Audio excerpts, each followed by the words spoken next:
Video like जरूर कर लीजिए और ऐसे वीडियो लगातार फ्री में पाने के लिए चैनल को तुरंत सब्सक्राइब कर लीजिए और बेल आइकन को जरूर टैप कर लीजिए ताकि आगे भी सारे वीडियो आपको मिलते रहे। यूट्यूब में फॉलो करते हैं तो प्लीज ये वाला फ्री टेलीग्राम चैनल जरूर ज्वाइन कर लीजिएगा। सारे नोटिफिकेशन सारे अपडेट यहीं पे आते हैं, ध्यान रखिए। मैं वैभव और आप लोग देख रहे हैं UPPSC best online coaching YouTube channel. दोस्तों आज के इस वाले वीडियो में हम लोग हिस्ट्री के क्वेश्चंस में आगे बढ़ेंगे और अभी तक काफ़ी सारे क्वेश्चंस हो चुके हैं, 425 क्वेश्चंस हो चुके हैं। टोटल हमारा टारगेट जो है वो है आपका 3000 MCQ का। सो आपको यहाँ पर चैनल के साथ बने रहना है, जितने वीडियोस आए उन सारे वीडियोस को कम्प्लीटली देखना है और जो भी क्वेश्चंस पूछे जाएंगे उन क्वेश्चंस के आंसर ज़रूर करना है। आइए शुरू करते हैं। पहला क्वेश्चन है कि युद्ध जिससे भारत में मुस्लिम शक्ति की स्थापना हुई। अब ये तराइन का प्रथम युद्ध था, ये तराइन का द्वितीय युद्ध था, या फिर ये पानीपत का प्रथम युद्ध था, या फिर पानीपत का दूसरा युद्ध था। तो यहाँ पर आपको बताना है कि क्या इसका सही आंसर होगा। ठीक है, अभी आगे बढ़े इससे पहले जस्ट एक चीज़ और कहूँगा कि एक हमारे सब्सक्राइबर हैं आकांक्षा। ठीक है, तो आकांक्षा ने कमेंट सेक्शन में मतलब ये हमेशा आंसर करती रहती हैं। इन्होंने ये जो सेशन चल रहे हैं हिस्ट्री के लिए, इन्होंने कुछ इस तरीके से कहा है कि ये बहुत ज़्यादा बेनिफिशियल है। कहने का मतलब इनका यही है। ठीक है, सो आकांक्षा आप यहाँ पर जितने भी वीडियोस आ रहे हैं, जैसे आप आंसर करती थी पहले क्वेश्चंस में, जो भी क्वेश्चंस पूछे जाते थे वीडियोस में, तो यहाँ पर आप फिर से उस चीज़ को कंटिन्यू करिए और ये बहुत बेनिफिशियल है। जैसा मैंने आप लोगों को हमेशा बोला है कि जितना ज़्यादा आप लोगों का पार्टिसिपेशन होगा उतना ही बेनिफिट आपको भी मिलेगा और जो व्यूवर्स हैं उनको भी उतना ही बेनिफिट मिलेगा। ठीक है, अब यहाँ पर इस वाले क्वेश्चन की बात करें तो आंसर क्या आएगा हमारा, तराइन का द्वितीय युद्ध। कमेंट सेक्शन में ज़रा ये बताइएगा, तराइन के पहले और दूसरे युद्ध ये जो लड़े गए ये कौन से ईयर में लड़े गए, पहली चीज़।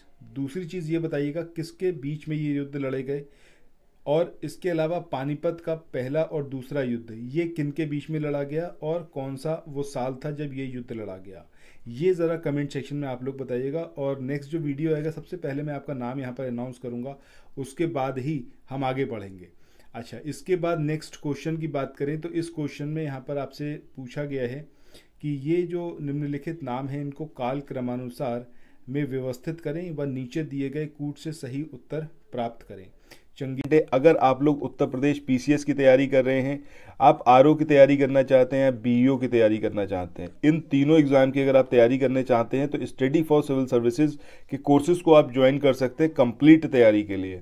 ये वन स्टॉप डेस्टिनेशन है, यहाँ पर आपको सब कुछ मिलेगा, जिसमें स्टडी मटेरियल रहेगा, टेस्ट सीरीज रहेंगी, पेड क्विज रहेंगी, सब कुछ आपको एक ही जगह पर मिलेगा और ये सब कुछ सफिशिएंट होगा आपके एग्जाम को क्रैक करने के लिए, एग्जाम को निकालने के लिए। लेटेस्ट ग्रुप स्टार्ट हो चुके हैं और उन ग्रुप में आपको एडमिशन लेने के लिए सिंपली जो ये नंबर मैं आपकी स्क्रीन पर लिख रहा हूँ, इन नंबर्स पर आप कॉल कर सकते हैं। 8564880530 इस नंबर पर आप संपर्क कर सकते हैं। इसके अलावा 9696066089 इस नंबर पर कांटेक्ट कर सकते हैं, या फिर आप 7523864455 इन तीनों में से किसी भी नंबर पर कॉल करके आप हमसे संपर्क कर सकते हैं और ये लेटेस्ट ग्रुप जो है इसमें आप एडमिशन ले सकते हैं। चंगेज़ खान, महमूद गजनबी, मोहम्मद गौरी, तैमूर। तो सबसे पहले अगर हिंदुस्तान आया था कौन, तो वो था आपका महमूद गजनबी। ठीक है, ये आया, इसके बाद फिर आया था आपका मोहम्मद गौरी, मोहम्मद गौरी के बाद फिर आया है आपका तैमूर, और तैमूर के बाद सबसे आखिरी में आया है आपका चंगेज़ खान। ठीक है, तो ये जो हमारा आंसर रहेगा वो क्या रहेगा आपका, कोड 2314। चलो देखते हैं कि कौन सा यहाँ पर सही आंसर है। ऑप्शन बी जो है वो यहाँ पर सही आएगा। चलिए नेक्स्ट क्वेश्चन के बारे में बात करते हैं। इस क्वेश्चन में यहाँ पर पूछा गया है कि मोहम्मद गौरी जो था उसके किस दास ने बंगाल एवं बिहार पर विजय प्राप्त की थी। अब ये कुतुबुद्दीन ऐबक था, इल्तुतमिश था, बख्तियार खिलजी था, या फिर ये यल्दौस था। तो सही आंसर हमारा क्या आएगा, ऑप्शन सी यानी कि बख्तियार खिलजी। इसके बाद नेक्स्ट क्वेश्चन की बात करते हैं। 429 यहाँ पर पूछा गया है कि गुलाम वंश का संस्थापक कौन था। इल्तुतमिश था, अलाउद्दीन खिलजी था, बलबन था, या फिर कुतुबुद्दीन ऐबक था। तो सही आंसर हमारा क्या आएगा, ऑप्शन डी यानी कि कुतुबुद्दीन ऐबक। अच्छा, ऐबक के बारे में कमेंट सेक्शन में आपको ये बताना है कि चलिए ये गुलाम वंश का संस्थापक तो था, बट ये इसकी जो क्लेन था यानी कि किस वंश से ये संबंधित था ये बताइएगा। और क्या जितने भी ये गुलाम वंश के शासक हुए थे क्या सब एक वंश से ही आते थे या फिर अलग अलग वंश के थे, ये कमेंट सेक्शन में बताइएगा। इसके अलावा कुतुबुद्दीन ऐबक की जो डेथ हुई थी, ये डेथ किस तरीके से हुई थी, कौन सा वो गेम खेल रहा था जिसकी वजह से इसकी डेथ हुई थी, और कौन से ईयर में इसकी डेथ हुई थी, और जब इसकी डेथ हुई थी उस टाइम पर क्या इसने पहले से ही अपने उत्तराधिकारी को अपॉइंट करके रखा हुआ था। अपॉइंट करने का मतलब उसने अपने उत्तराधिकारी की घोषणा करी थी कि नहीं करी थी। ठीक है, ये ज़रा 3-4 चीज़ें कमेंट सेक्शन में आप लोग बताइएगा। इसके बाद अगले क्वेश्चन की बात करें, यहाँ पर पूछा गया है कि गुलाम वंश का प्रथम शासक कौन था। तो ऑब्वियस सी बात है, जो अभी हमारा पहले वाला आंसर था उसी का रेप्लिकेशन है, यानी कि आंसर होगा हमारा option B, Qutbuddin Aibak. Next question की बात करें कि निम्नलिखित में से किसने प्रसिद्ध कुतुब मीनार के निर्माण में योगदान नहीं दिया। ये कुतुबुद्दीन ऐबक थे, इल्तुतमिश थे, गयासुद्दीन तुगलक थे, या फिर ये थे फिरोज शाह तुगलक। तो सही आंसर ऑप्शन सी, यानी कि गयासुद्दीन तुगलक। अच्छा, फिरोज शाह तुगलक की बात करें तो इनका कंट्रीब्यूशन क्या था, इनका जरा कंट्रीब्यूशन बताइएगा कि जो ये था आपका कुतुब मीनार, इसमें इनका कंट्रीब्यूशन क्या था। कुतुबुद्दीन ऐबक के बाद इल्तुतमिश ने इस पर काफ़ी काम करवाया था, और क्या काम करवाया था ये भी बताइएगा ज़रा कमेंट सेक्शन में। अगले क्वेश्चन की बात करें, कुतुबुद्दीन ऐबक की राजधानी ये थी लाहौर, दिल्ली, अजमेर या फिर लखनऊ थी। तो सही आंसर क्या आएगा हमारा ऑप्शन ए, यानी कि लाहौर। अच्छा, कुतुबुद्दीन ऐबक कभी भी दिल्ली पर नहीं आया, मतलब दिल्ली से इसने पूरा राजपाट नहीं संभाला, इसका कारण क्या था, क्या आप लोग बता सकते हैं, क्यों ये हमेशा लाहौर में ही रुका रहा। चलो नेक्स्ट क्वेश्चन की बात करते हैं। इस क्वेश्चन में यहाँ पर पूछा गया है कि निम्नलिखित में से किसने दिल्ली की सल्तनत को राजधानी के रूप में स्थापित किया था। कुतुबुद्दीन ऐबक, इल्तुतमिश, रजिया, मुइजुद्दीन गौरी। तो सही आंसर हमारा क्या आएगा ऑप्शन बी, यानी कि इल्तुतमिश।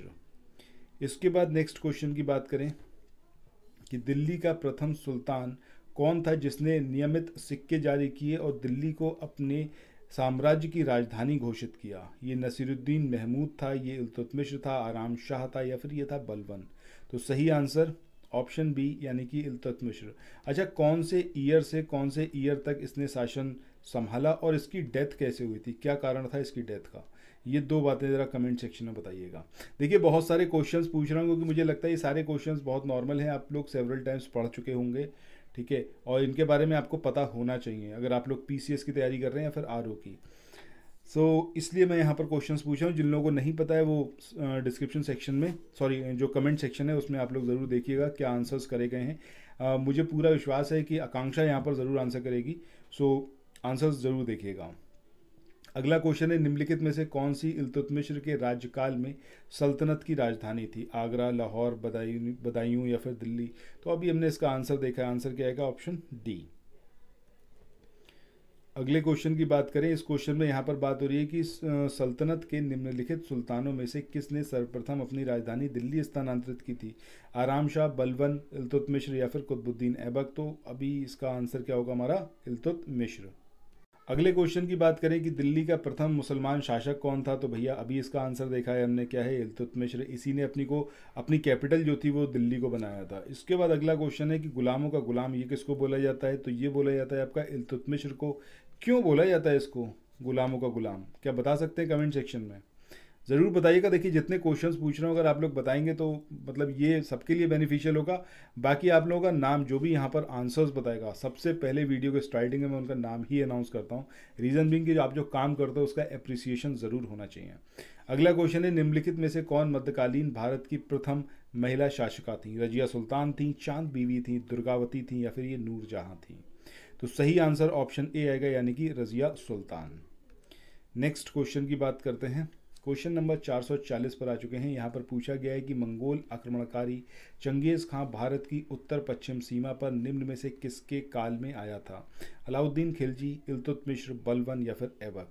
तो सही आंसर हमारा क्या होगा ऑप्शन बी, यानी कि इल्तुतमिश। इसके बाद नेक्स्ट क्वेश्चन की बात करें, दिल्ली का कौन सुल्तान मंगोल नेता चंगेज़ खां का समकालीन था। इल्तुतमिश, रजिया, बलबन या फिर अलाउद्दीन खिलजी। तो इसका आंसर अभी हमने पहले जो क्वेश्चन देखा है वही वहीं से इसका आंसर निकाला जा सकता है, इल्तुतमिश। ठीक है, आंसर होगा।